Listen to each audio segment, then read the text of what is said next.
suve koerapäevad, kui aeglaselt need mööduvad. Siis on olemas kolme tüüpi valesid, nagu suur Mark Twain meile ütles. Valed, neetud valed ja statistika. See vana ütlus sobib ideaalselt sellega, mida ma alati ütlen. On olemas valed, neetud valed ja siis on peavoolumeedia ning selle narratiiv. Statistika lisamine teeb asja veel hullemaks. Aga miski pole nii halb kui siis, kui sa lisad eneseõigustava, progressiivse, feministlikud idioodid sellesse suppi. Ja siis Sa saad mõistust raputava pettekujutluse ja absoluutse kurjuse embuse. Kõik see aitab sul mõista, millega Iisrael silmitsi seisab tema vastu suunatud propagandakampaanias. Aga sellest räägime varsti lähemalt. Esiteks on Iraan, Liibanon ja Hamas endiselt pildil, samal ajal kui nüüd lisandunud Türgi roll aina kasvab. Eelmises osas rääkisin ma poliitilistest tektoonilistest plaatidest, mis vaikselt liiguvad Iraaniga peetava sõja taustal. Iisrael tegeleb hetkevajadustega, samal ajal tuvastades ja püüdes juhtida siin Lähis-Idas toimuvaid tektoonilisi muutusi. Muidugi kiirustasid kriitikud kiiresti hukka mõistma Iisraeli eelmisel nädalal tehtud samme, millega püüti ohjendada Süüria vaherahu rikkumisi, samuti Türgi katset asendada Iraani piirkondliku jõuna. Nad ega ole harjunud ega hinda seda, kui Iisrael ennetab meie vastu suunatud ohte.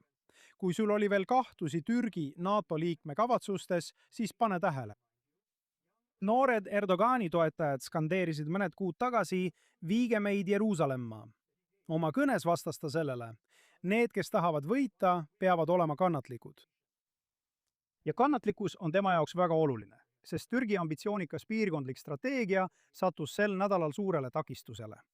Somaalia piraadid mootorpaatides kaaperdasid sel nädalal laeva, mis oli teel Türgi sõjaväebaasi Mogadishus. $10 miljonit väärt kõrgtehnoloogilist relvastust ja satelliitsiideseadmeid sattusid otse piraatide kätte. Ja Türgi jaoks, kes on palju investeerinud, et positsioneerida end Somaalia peamise julgeoleku tagajana, see ei ole kaotus mitte ainult varustuse ja suurte seadmete näol, vaid ka tohutu piinlikkus. Hoolimata sellest, et Türgi reageeris droonide ja õhurünnakutega, on see juhtum karm meeldetuletus. Aafrika ranniku lähedal järgib kohalik kaos omaenda reegleid. Sa ei tea kunagi, mis sind ees ootab. Liibanonis kasutab Iisrael praegu järk-järgulist taktikalist lähenemist, viies läbi täpseid operatsioone Hezbollah vastu. Al-Tihari mäehelikus, kus me teame, et oli suur Iraani poolt väljaõpetatud jõud maa-aluses kompleksis. Ja Iraan, kuigi nad eitavad, et seal on nende vägesid, ähvardavad nad pidevalt Iisraeli, et see lõpetaks piirkonna pommitamise.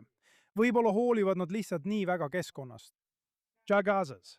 Iisrael on suurendanud Hamas terrorirühmituse komandööride sihipärast kõrvaldamist ning kõigi nende süstemaatilist eemaldamist, keda tuvastatakse kui 7. oktoobri rünnakus osalejaid. Ja sel nädalavahetusel saime ka väikese meeldetuletuse selle kohta, kellega me täpselt tegemist teeme. Vaid 2 kuud tagasi Neurosi elanikud, mis on kogukond Gaza piiri lähedal, üks neist kogukondadest, mis kannatas 7. oktoobri kohutavate julmuste all. Nad korraldasid emotsionaalse tseremoonia, kus lasid rahutuvid lendu Gaza süütute elanike poole. Ja kuidas need süütud inimesed sellele reageerisid? Viimase 2 päeva jooksul on nad saatnud Iisraeli suunas tagasi 8 katsetuulelohet, valmistudes järgmiseks terrorirünnakuks. Tuletan meelde, et tuulelohesid kasutati kuudel enne 7. oktoobrit põldude ja viljapuuaedade põletamiseks ning meie turvalisuse testimiseks. Iisrael juhib laiemat piirkondlikku strateegiat, mis nõuab peent täpsust, tasakaalustades praegused sõjalised taktikad tulevasteks strateegilisteks ohtudeks valmistumisega. Ühelt poolt Iraani huvide eest tegutsevad fraktsioonid ja teiselt poolt Türgi neo-Osmani mõju. Samal ajal pinged USA ja Iraani vahel jätkuvalt kasvavad enne Ameerika teadet uutest majandussanktsioonidest Teherani vastu. Mõlemad riigid vahetavad endiselt teravaid sõnumeid, kui sõda läheneb 6 kuu piirile ning diplomaatilise lahenduse väljavaated tunduvad endiselt kauged. Ameerika Ühendriikides valmistutakse Iraanile majandusliku surve märkimisväärseks suurendamiseks, samal ajal kui Teheran ähvardab reageerida igale järgmisele Ameerika sammule, ähvardades isegi rünnata Ameerika liitlasi Euroopas. Samuti teatas Trump, et Teherani väin on nüüd Ameerika territoorium, millele iraanlased ei reageerinud. Rahvusvahelised sanktsioonid ja blokaadid kaandavad kiiresti Teherani rahavarusid. kõrged Iraani ametnikud kutsuvad nüüd avalikult üles läbirääkimistele, et lõpetada vaenutegevus jõupositsioonilt, kartes sisemist majanduslikku kokkuvarisemist. Ühendriikide ja Iisraeli koordineeritud tegevus on süstemaatiliselt nõrgestanud Iraani vastupanutelge, võttes ära strateegilisi ressursse ja purustades moraali tema käsilaste võrgustikes. Ja on oluline märkida, et hoolimata kõigist Iisraeli poolt astutud sammudest ähvardab Iraan küll, kuid ei võta Iisraeli vastu ühtegi konkreetset meedet ega sammu. Kui otsisin teile jagamiseks Iisraeli allikate analüüse ja arvamusi, leidsin selle postituse. Kanal 14 sõjakorrespondendilt Tamir Moragilt, kes pakub hämmastavat ülevaadet sellest, kuidas Ameerika Ühendriigid on ise tegutsenud ja töötanud Iraani lammutamise nimel. Ta väidab, et kuigi laiem konflikt Iraaniga pole kaugeltki läbi, on Ameerika Ühendriigid Hormuzi väina pärast peetavas lahingus sisuliselt võitnud. Kuid kuude kaupa räägiti, et Teheran hoiab seda olulist kitsaskohta oma haardes, ähvardades ajada ülemaailmsed naftahinnad lakke. Kuid kulisside taga USA. CENTCOM viis läbi metoodilist kurnamiskampaaniat, jahtides mobiilseid radareid, meremiine eemaldades ja saates kaubanduslikke tankereid kaasaegsete sõjalaevadega. Tulemused räägivad enda eest. Naftavoog läbi väina on suures osas taastunud, globaalsed energiaturud on stabiliseerunud ja Iraani võime oma mereblokaadi jõustada on oluliselt vähenenud. Teheraani režiim võib endiselt kujutada endast tõsist piirkondlikku ohtu, kuid nende katsed hoida maailma energiavarustust Hormuzi väinas pantvangis on ametlikult läbi kukkunud. Mis mind Tamir Moragi arusaamade juures paelus, oli CENTCOMi pingutus, avatud ja salastatud tehnoloogia ning võimete süstemaatiline kasutamine. See kõik võtab aega ja ma olen seda korduvalt öelnud alates sõjalise jõupingutuse vähendamisest. Ma ei nimeta ega ole nimetanud seda relvarahuks. Et me peame olema kannatlikud. Meie, läänes, ei ole kannatlikkuseks programmeeritud, samuti mitte meediatarbimise tõttu. Kuid aastatepikkune valitsuses töötamine on mulle õpetanud, et mitte kõik pole avalikkusele teada. Kõik, mida me viimastel aastatel oleme õppinud meedia koostöö kohta terroristidega, õppisin mina juba üle 20 aasta tagasi. Ma ei saanud avalikustada oma teadmiste allikaid ega seda, kuidas ma sain infot, mis paljastas asju või mõnikord kinnitas kahtlusi. Mind kritiseeris tollal meedia väga karmilt. Aga kohus toetas mind, kui esitati konfidentsiaalset teavet ning välis- ja kaitsekomisjon toetas mind, kui mind kutsuti salajasele uurimisele. Seal esitasin ma oma andmed üle 2 tunni. Kõike ei saa avalikkuse ette tuua, et me ei kaotaks eeliseid ja teadmisi, mis meil on oma vaenlaste ees. Seetõttu peame selles konkreetses Iraani juhtumis olema väga kannatlikud. Sest mitte kõik pole avalikkusele teada, kindlasti mitte meediale. Aga need, kes peavad teadma, valitsus, juhid, nemad teavad täpselt, mis neil käes on ja mida nad peavad tegema. Teatud viisil kajastamine, kuna puudub juurdepääs olulistele detailidele ja teabele, on üks asi ja seda võib andestada. Aga meedia poolt info tahtlik moonutamine on hoopis teine asi. Mõned teist, kes vaatavad või kuulavad, võivad olla näinud hiljutisi laialdaselt levinud peavoolumeedia teateid, mis väidavad, et Iisraelis toimub ajalooline väljaränne. Ajalooliste mõõtmetega ränne, lahkumine, mida ajendavad poliitilised konfliktid ja sõda. Selle eesmärk on antud juhul jätta mulje, et sõda mõjutab Iisraeli ühiskonda negatiivselt ja et iisraellased lahkuvad praegu oma riigist. Aga kui Iisraeli kommentaator Udi Perlsman, keda ma eelmisel nädalal oma saates Kall Iisraeli raadios intervjueerisin, kui ta tegelikult uuris seda statistilist aruannet, avastas ta, kuidas meedia kallutatud narratiiv neid numbreid tugevalt moonutab, selle asemel, et kajastada tegelikkust.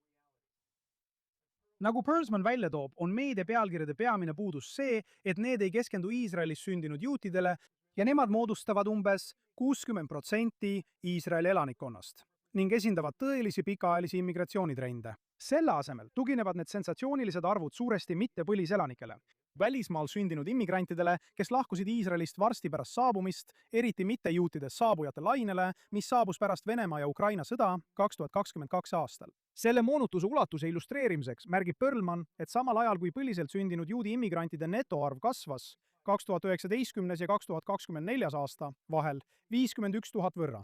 Välismaal sündinud, mitte juutidest immigrantide arv kasvas samal perioodil 75 000 võrra. Hoolimata sellest, et nad moodustavad vaid väikese tühise osa Iisraeli kogu elanikkonnast. Nad panid lihtsalt kõik need numbrid kokku, ilma et oleksid seda eristanud või sellest eristusest teatanud, mida sa tegelikult dokumendis näed. Kui sa eraldad ja keskendud Iisraelis sündinud juutide arvule, näitab tegelik trend hoopis midagi muud. Aastatel 2015 kuni 2018 lisandus välismaal elavate iisraellaste netosummale üle 29 000 Iisraelis sündinud juudi, kuid aastatel 2019 kuni 2022 langes see number veidi alla 16 000, mis on peaaegu poole väiksem kui eelneval 4 aasta perioodil. Berman lükkab samuti ümber väite, et COVID-19 ajas iisraelased kodumaalt eemale. Tegelikult 2020 aasta pandeemia ajal 17 000 Iisraelis sündinud inimest naasis, samas kui 22 000 lahkus. See tähendab, et rohkem iisraellasi kolis tegelikult koju tagasi kui neid, kes lahkusid. Veelgi enam, andmed näitavad, et sõja ajal toimunud immigratsioonilaine on juba vaibumas. 2025 aasta esimese 7 kuu jooksul vähenes põliselanike juudi immigrantide netokasv 37% võrra. Võrreldes sama perioodiga 2024 aastal langes see üle 10 000 pealt, veidi enam kui 6 000 peale. Kui eemaldada pealkirjadesse jõudvad numbrid ning filtreerida välja ajutised saabujad ja välismaalt naasjad, Prossman näitab, et jutustus massilisest, enneolematust väljarändest laguneb täielikult koost. Ja kui tema, täiesti tavaline kodanik, suutis seda teha, miks ei nõua meediakanalid sama pingutust omaenda korrespondentidelt? Võib-olla sellepärast, et asi ei ole tõde, vaid selles, mis toetab nende edendatavat narratiivi. Sinu oletus on sama hea kui minu oma. Lõpuks, mis algab juutidest, ei lõpe kunagi juutidega. Tundub, et ollakse Gazale toetuse avaldamisest juba tüdinenud. Eneseõigust täis woke progressiivsed roosad feministlikud idioodid leidsid sel nädalal uue väljundi, mille kaudu oma eneseõigust demonstreerida. Lindsay Clancy, see riimub isegi paremini kui Gaza. Jah, miski ei näita minu moraalset üleolekut paremini kui näirine toetus segasele, lapsi tappale, kurjale, ise üles tunnistanud mõrvarlikule naisele. Milline vastik tegelikkuse moonutamine? Nagu need hääled, kes pisendavad süütute Iisraeli naiste ja laste tapmist. Nad kogunevad üle Ameerika Ühendriikide, et õigustada ema, kes võttis oma lastelt elu. Nad ei seisa õigluse eest. Nad muudavad vägivalla tavaliseks ja õigustavad jõhkrust. See on lihtsalt järjekordne võimalus näidata oma illusoorset üleolekut ja suunata oma näilist raevu uueks võitlusasjaks. Kas see oli aastate pikkuse rõhumise tulemus?